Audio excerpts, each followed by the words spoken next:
चल रही थी उसी के सिलसिले में फिर कुछ पूछा गया है। हमारे मन में क्षोभ क्यों होता है, अशांति क्यों है? तो क्षोभ और अशांति का सबका प्रधान कारण एक ही है,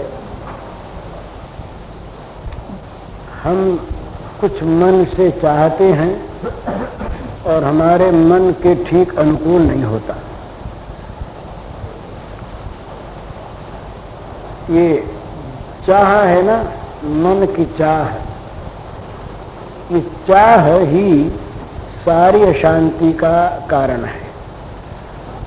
विहाय कामान यः सर्वान् पुमाश्चरति निष्पृह निर्ममो निरहंकार स शांतिमधिगच्छति। शांति कहीं बाहर नहीं है, न किसी प्राणी से हमको शांति मिल सकती है, न किसी पदार्थ से, न परिस्थिति से। ये तो उसमें निमित्त बनते हैं, भाई अमुक आदमी ऐसा बर्ताव करे तो शांति मिले, ये भ्रम है।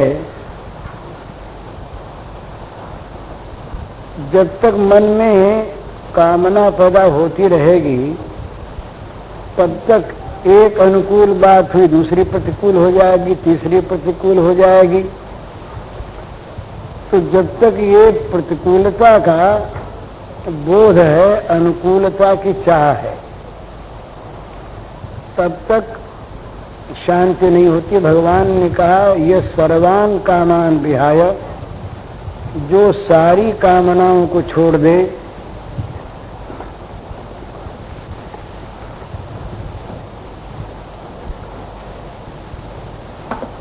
और निष्प्रिय हो जाए।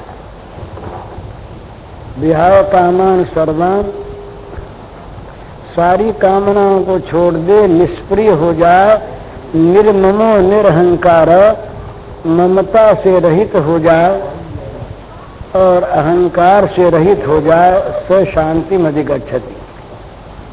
तो ये श्लोक पढ़ लेना, कह देना बड़ा सहज है, परंतु कामना, स्पृहा, ममता और अहंकार से रहित हो जाना है बड़ा कठिन, बहुत कठिन है। इसलिए दूसरा उपाय, सरल उपाय है, वो है भगवान की कृपा पर विश्वास। सुहृदं सर्वभूतानां ज्ञात्वा मां शांति मृच्छति। सारे प्राणियों के भगवान सुहृद हैं, ये बात जान लेने पर शांति मिल जाती है। भगवान के सौहार्द पर विश्वास हो जाए तो शांति मिल जाए। तो हम कहते हैं हमारा विश्वास है ही, तो विश्वास है ही और अशांति भी हो, ये दोनों बात साथ साथ रहती नहीं।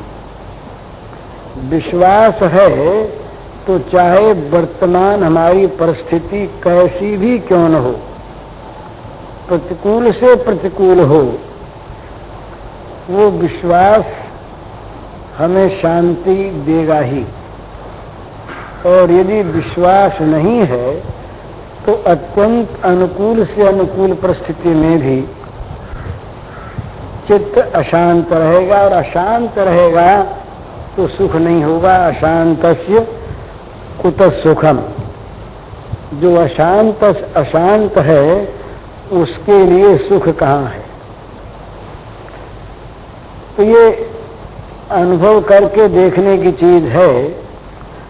जितना जितना भगवान में विश्वास बढ़ेगा और उस विश्वास का पता लगता है प्रतिकूल अवस्था में ही भला, अनुकूल अवस्था में तो मनुष्य बहुत सोचता ही नहीं, वो तो वहाँ कहीं गर्व आ जाता है, कहीं अभिमान आ जाता है, ये हमने ठीक कर लिया।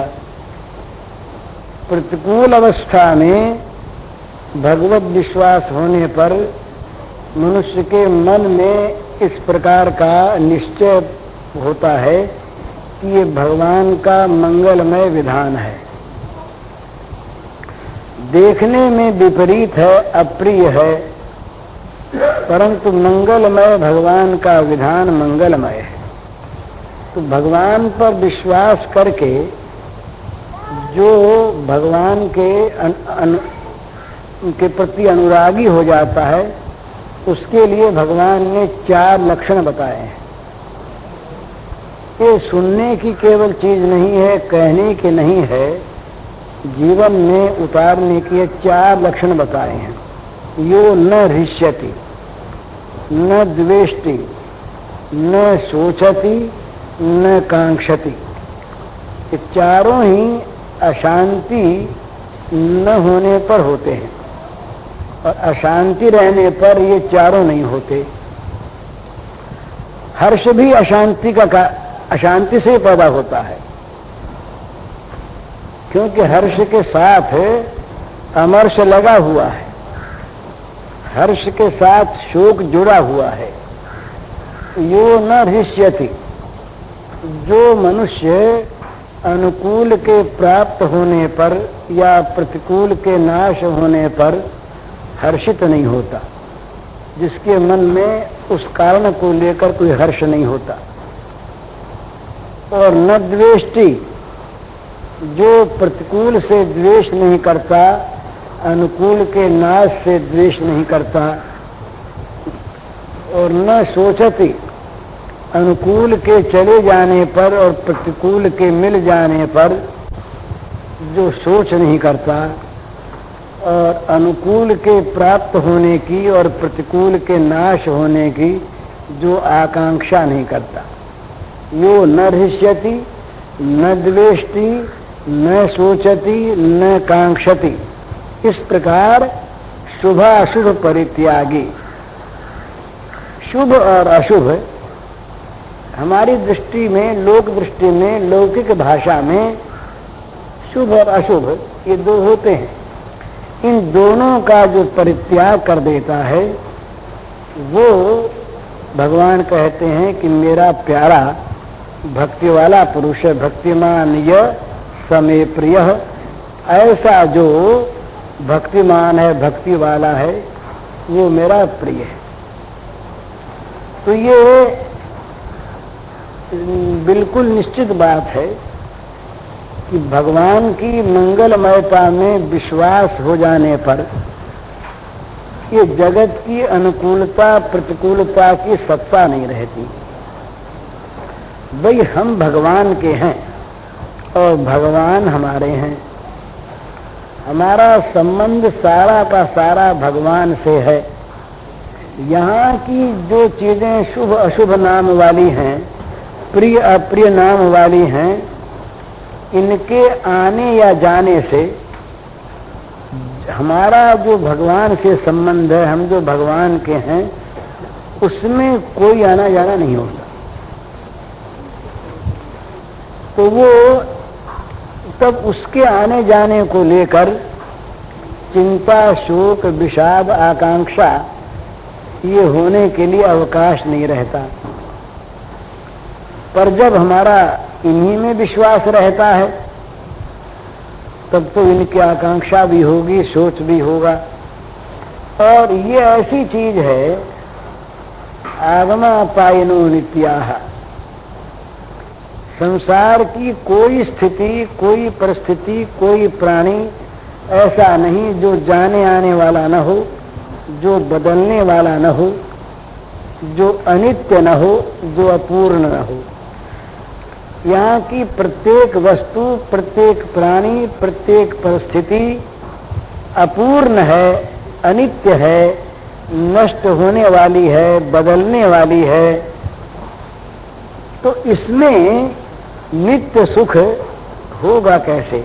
ये बिल्कुल सिद्धांत की निश्चित बात है कि जो वस्तु बदलने वाली है, अनित्य है, अपूर्ण है, नाश होने वाली है, उस वस्तु से हमको सुख शांति मिले, यह असंभव बात है।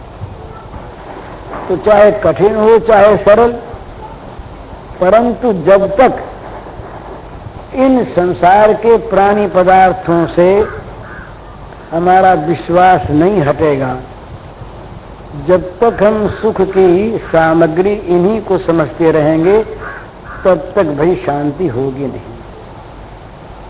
जगत में हम शांति शांति चिल्लाएं भलाई, अपने मन को देखें तो पता लगता है शांति है कहाँ। हमारी जो स्वाभाविक स्थिति है उस पर हम ध्यान देते हैं तो मालूम होता है शांति है नहीं, और शांति नहीं है तो सुख होगा नहीं। नाम चाहे हमारा भक्त हो जाए, महात्मा हो जाए, महापुरुष हो जाए, संत हो जाए, राजा सम्राट हो जाए, कुछ भी हो जाए, वो अंदर की चीज तो हमारे अंदर बनी हुई है ना। जगत का स्वरूप से हम त्याग कर दें, बाहर से त्याग कर दें, तो बाहर से त्याग करने पर क्या शांति मिल जाएगी? जब तक मन में जगत है और अपूर्ण जगत है, नाश होने वाला जगत है, अनित्य जगत है, तब तक हमें शांति कैसे मिलेगी? तो विद्वान हो या मूर्ख हो, वृद्ध हो या बालक हो, सम्राट हो या दरिद्र हो, कोई भी हो, जब तक भोग में सुख की आस्था है तब तक शांति और सुख कभी मिल नहीं सकता। ये सिद्धांत निश्चित है, चाहे कोई माने या न माने, पर जो चीज है वो तो रहेगी ही। इसीलिए शांति की बात करने वाले भी सब अशांत हैं। हमारे यहाँ एक साधु आए थे, वो देखते फिरते थे लोगों में कहाँ असली चीज है, तो उनको नकली बहुत मिली। उन्होंने एक पोथी लिखी, उस पर छपवाई तो नहीं। तो उन्होंने कहा कि भाई हम तो जहाँ गए हमको तो असली चीज मिली नहीं, और जो सच्चे हैं वो तो बेचारे कुछ अपना दावा करते नहीं कि हमको अमुक चीज प्राप्त है। जो दावा करते हैं उनमें अधिकांश झूठे। तो बोले हम भगवान दास के पास गए, डॉक्टर भगवान दास, उन्होंने बोले किताब लिखी है, उसका नाम है शांति, पीस। अंग्रेजी में किताब लिखी, उसका नाम है पीस। पीस माने शांति। तो बोले हमने उनसे पूछा कि किताब आपने लिखी? बोले हाँ लिखी है। तो मैंने पूछा कि आपको शांति मिली? बोले नहीं मिली। तो कहा किताब कैसे लिखी? तो उन्होंने कहा किताबों को देखकर। किताबों को देखकर किताब लिखी तो सच्चे आदमी। ये नहीं कहा कि हमको शांति प्राप्त हो गई, किताबों को देखकर किताब लिख दी। तो इसी प्रकार हम किताबों को पढ़कर बोल दें, आप बात सुनकर वैसी बात कहने लगे, तो इसका ये अर्थ नहीं होता कदापि भाई इसको बंद कर दो। इसका ये अर्थ नहीं होता कि हमको शांति मिल गई है, हमको सुख मिल गया है। ये तो अपने मन की चीज है। हम कहीं भी जाएं, देश छोड़ दें तो शांति नहीं, कपड़ा बदल लें तो शांति नहीं, नाम बदल लें तो शांति नहीं, क्योंकि वो तो हमारे साथ रहती है ना। मन तो जहाँ जाएंगे वहाँ साथ रहेगा, और मन में यदि अशांति है तो बाहर से शांति होगी नहीं। और मन की अशांति जब तक अपूर्ण, अशांत, अनित्य, विनाशी विषयों में सुख की खोज है, तब तक वो मन की अशांति मिटेगी नहीं। इसलिए सारा जगत अशांत, सारा जगत दुखी। तो इस शांति की प्राप्ति के लिए या तो ऐसा साधन हो जो जगत को हमारे मन से भुला दे, तो उसमें भी साधन ऐसा होना चाहिए जो उपयुक्त हो, जिसका परिणाम हमारे लिए लाभदायक हो। वो तो नशे में भी एक बार आदमी बेहोश होकर जगत को भूल जाता है, सुषुप्ति में रोज भूलता है, गाढ़ निद्रा में रोज भूलता है, तो वो कोई असली शांति का साधन नहीं है। हमारे एक मित्र रहे, वो शराब पीने लगे, तो पांडिचेरी गए थे, तो हमने कहा भाई शराब क्यों पीते हो? तो बोले बड़ी अशांति रहती है, शराब का नशा जब चढ़ जाता है तो कुछ देर के लिए भूल जाते हैं, इसलिए शराब पीते हैं। तो पर उससे कोई स्थायी शांति नहीं होती। शराब ही पीना हो तो भगवान के नाम का शराब पिए, भगवान के प्रेम का शराब पिए, वो मद पिए। तो मीराबाई राजपूत रही ना, तो अब तो कम हो गया। राजपूतों में पहले खास करके राजस्थान में राजपूताने में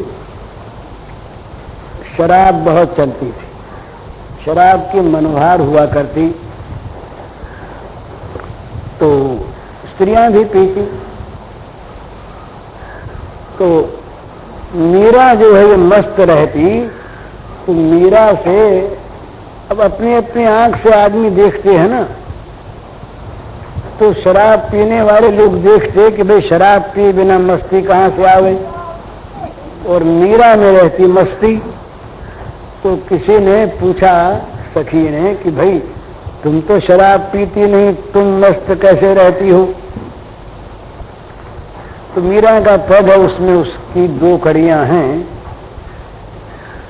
और सखी मद पी पी माती, मैं बिन पिए ही माती। मैं मद पियो प्रेम भठी को, छकी रहूं दिन राती। बोले भी और जो सखियां हैं वो शराब पी पी कर मतवाली हुई हैं, पर उनका नशा तो उतर भी जाता है। मैं बिना शराब पिए ही मतवाली रहती हूँ।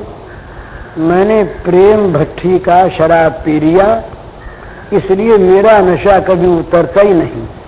छकी रहूं दिन राती, मैं रात दिन छकी रहती हूँ। ये उस दिन अपने जो कीर्तन हुआ दधिकांडों के दिन, उस समय कीर्तन करने वाले लोगों को जगत याद था क्या? उस समय उतनी देर के लिए जो लोग कीर्तन में मस्त थे उनको जगत भूल गया था। तो ये जगत को भुला देने वाली सात्विक चीज है, और ये स्थायी हो जाती है। ये स्थायी हो जाए तो हम जगत को भूल जाएं, अशांति मिट जाए। तो अशांति मिटाने का उपाय जो है, कठिन उपाय, तो वो है कि कामना, स्पृहा, ममता और अहंकार, इन सब का विचार वैराग्य के साधन के द्वारा बाध किया जाए। कामना न रहे, विहाय कामान ये सर्वान पुमाश्चरत निष्प्रिय, निर्ममो निरहंकार स शांतिम अधिगच्छति। ये भगवान ने कहा कि शांति को वो प्राप्त करता है, स शांतिम अधिगच्छति, वह शांति को प्राप्त करता है जो यह सर्वान कामान विहाय, सारी कामनाओं को छोड़कर निष्प्रिय विचरण करता है। किसी प्रकार की, किसी विषय की अपेक्षा प्रतीक्षा न करता हुआ, स्पृहा न रखता हुआ संसार में विचरता है। जिसकी संसार के किसी प्राणी पदार्थ में ममता नहीं, मेरापन नहीं, और जिसका कहीं अहंकार नहीं, निर्ममो निरहंकार, ऐसा स शांतिम अधिगच्छति, वो शांति को प्राप्त होता है। तो ये सब मार्ग हैं, या तो विचार के द्वारा, वैराग्य के द्वारा जगत के सारे पदार्थों में दुख, दोष, असत्ता का दर्शन करके उनसे मन हटा ले तो शांति मिल जाएगी। जगत से विराग हो जाए तो शांति मिलेगी। जगत में, जगत के पदार्थों में राग रहते किसी को शांति न मिली, न मिल सकती है, न मिलेगी, भले उसका नाम महात्मा हो जाए। हमारे शुक्ल जी का नाम भी महात्मा है। तो महात्मा नाम से शांति नहीं मिलती। या तो सारी कामनाओं का, अहंकार का, ममता का, स्पृहा का त्याग हो जाए विचार के द्वारा, और ये न होने की बात नहीं है, असंभव साधन नहीं है। वास्तव में ही जगत का स्वरूप ठीक ठीक समझ में आ जाए, जिसे विवेक कहते हैं। विवेक के द्वारा नित्यानित्य, सत्यासत्य वस्तु का ठीक परिज्ञान हो जाए तो अनित्य वस्तु में, दुखमय वस्तु में, परिणाम में हानिकर वस्तु में स्वाभाविक विराग हुआ। अगर ये ठीक मालूम हो जाए हमको कि जहां हम बैठे हैं इस जमीन में बारूद बिछी हुई है, ऊपर बारूद है, आसपास बारूद है, और अभी ये फटने वाली है, तो चाहे हम खाते हों यहाँ बैठ के, पीते हों, आराम करते हों, गाना सुनते हों, सत्संग करते हों, भागेंगे यहाँ से कि भाई यहाँ तो डायनामाइट रखा है, बारूद रखी है, ये भड़केगा और सब जल मरेंगे। तो ठीक ठीक ज्ञान होने पर, वस्तु में ठीक ठीक उसके स्वरूप का पता लगने पर, अगर वो जहर ठीक मालूम हो गया तो जहर में कोई रहेगा नहीं।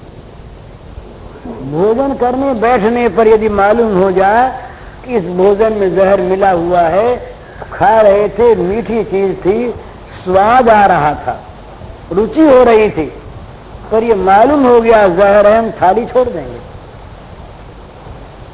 तो विचार के द्वारा, विवेक के द्वारा जगत की दुखमयता, भयानकता, अरमणीयता, असत्ता का ठीक ठीक परिज्ञान हो जाए तो विवेक के बाद वैराग्य अवश्यम भावी है, निश्चित है। और जिसके मन में वैराग्य हो जाएगा उसको 6 प्रकार के धन मिलेंगे ही मिलेंगे ही। अगर नहीं मिले तो वैराग्य हुआ नहीं। 6 धन कौन से हैं? शम, दम, तितिक्षा, उपरति, श्रद्धा और समाधान। इनका नाम है शास्त्र की परिभाषा में षट संपत्ति। 6 संपत्ति। मन फिर कहीं नहीं जाएगा विषयों में, इंद्रियां विषयों में नहीं रमेगी।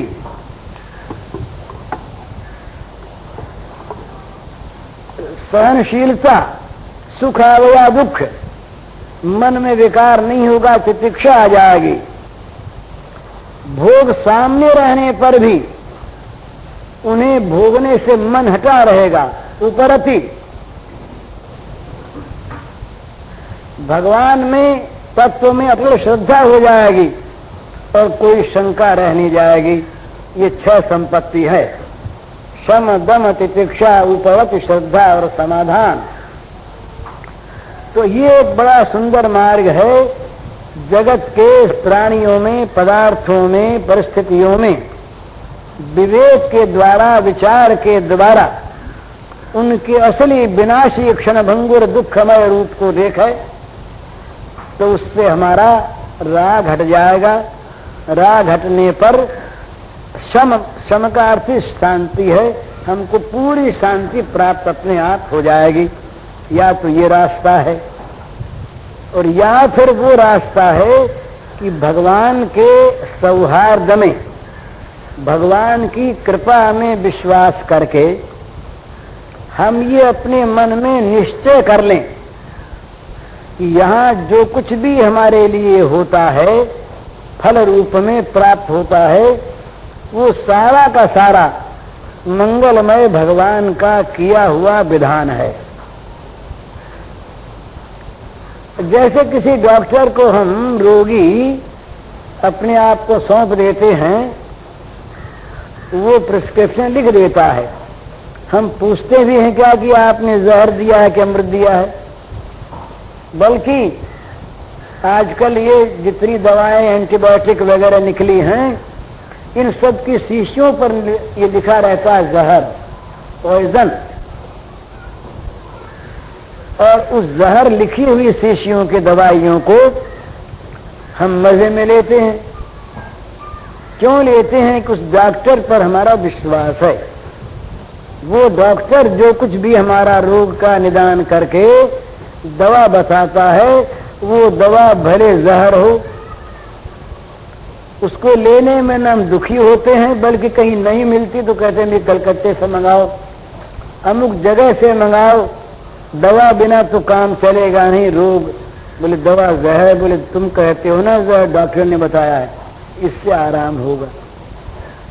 तो डॉक्टर की बात हम मान के जहर पीते हैं ना, और ये ऐसी घटनाएं घटती हैं। बोले भाई अमुक दवा का रिएक्शन हो गया, और उस रिएक्शन से रोग बढ़ गया, मर गया रोगी। कई रोगी इंजेक्शन लेने के बाद ही मर जाते हैं उस इंजेक्शन के रिएक्शन से, प्रतिक्रिया से। तो यहाँ तो भूल भी होती है, पर भगवान के द्वारा भूल होती नहीं। भगवान का मंगलमय विधान जो है वो निश्चित मंगलमय है, उससे हमारा कल्याण होगा ही नहीं, भला ही होगा। ये अगर हमारे मन में विश्वास हो जाए तो शांति हो जाएगी।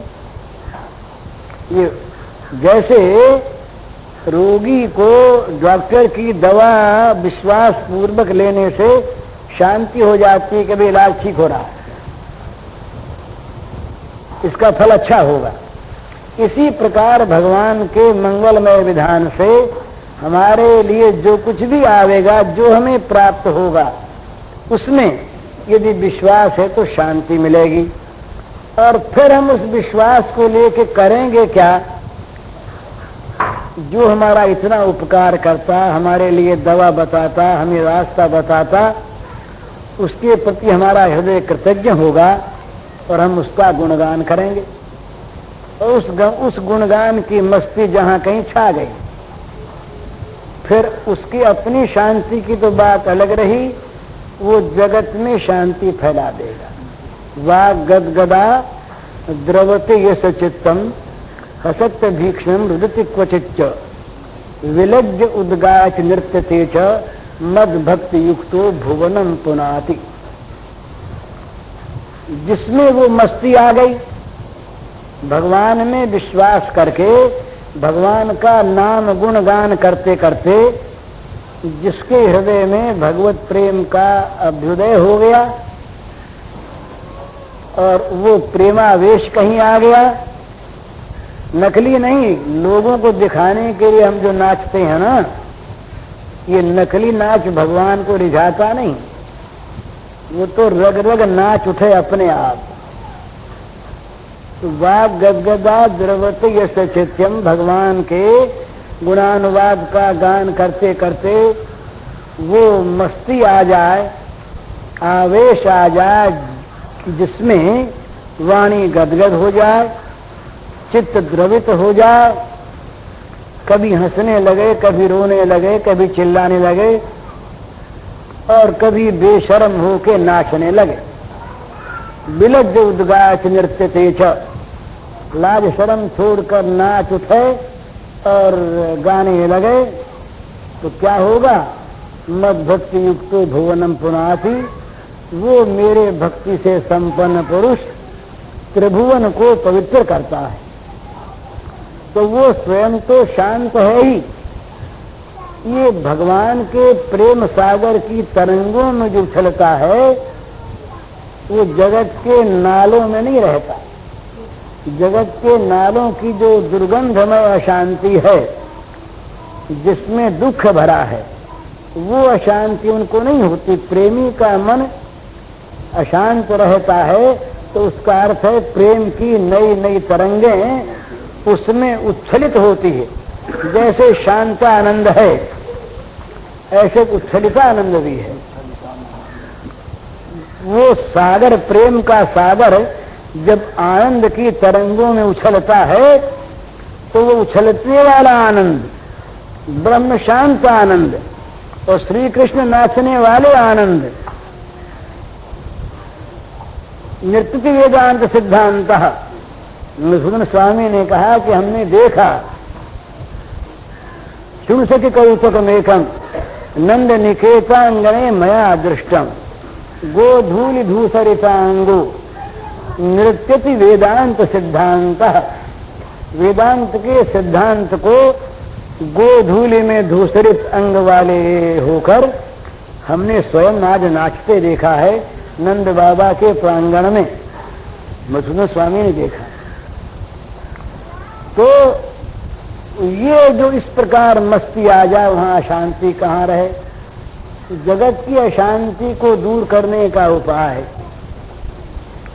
कहीं बाहर से शांति मिल जाए ये आशा करना नहीं है। दूसरा आदमी यूं बर्ताव करेगा तो शांति मिलेगी।